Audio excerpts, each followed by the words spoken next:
കേട്ടോ. അപ്പൊ രാത്രി ഒരു സൗണ്ട് കേട്ടു. ഞങ്ങൾ സൗണ്ട് കേട്ടു. എൻ്റെ ചേട്ടനൊക്കെ, എൻ്റെ കൂട്ടുകാരിയും ഞാനും ഒക്കെ ഒരു ശബ്ദം കേട്ടു. ടീച്ചർമാരും ഒക്കെ. പിന്നെ അവരെല്ലാം എണീറ്റ് നോക്കി, കഥ തുറന്ന് നോക്കിയപ്പോ എന്തുവാ ആന അവിടെ നിൽക്കുന്ന സ്കൂളിന്റെ മുമ്പില്.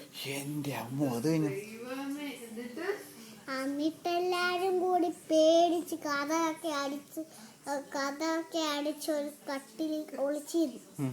അപ്പം ആന വിചാരിച്ച് ഇവര് ഓടിക്കളഞ്ഞു. നോക്കിയപ്പം ഇവര് കട്ടിന്റെ താഴെ ഒളിച്ചിരിക്കുന്നു.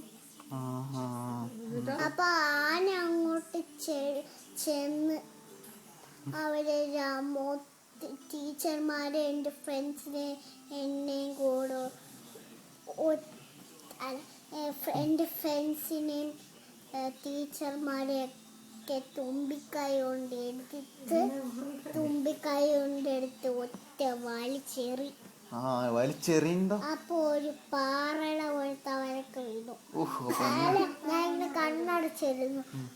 അവരെ ഇങ്ങനെ പൊക്കി അങ്ങോട്ട് പാറയുടെ മേലോട്ട് ഒറ്റ വലിയെറി.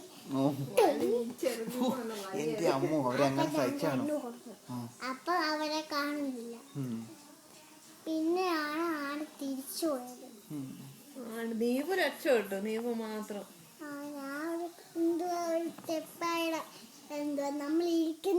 നമ്മളിവിടെ ഇരിക്കുന്നില്ല, ഇവിടെ ഇതിന്റെ കീഴി ഒളിച്ചിരുന്നു. അപ്പൊ ആന കണ്ടുപിടിച്ചു.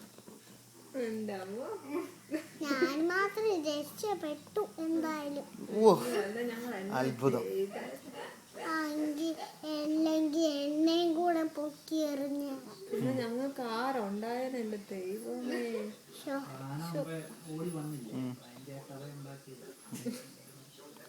ഏതായാലും നമുക്ക് ഇനി നീവുവിന്റെ കഥ കേൾക്കാം.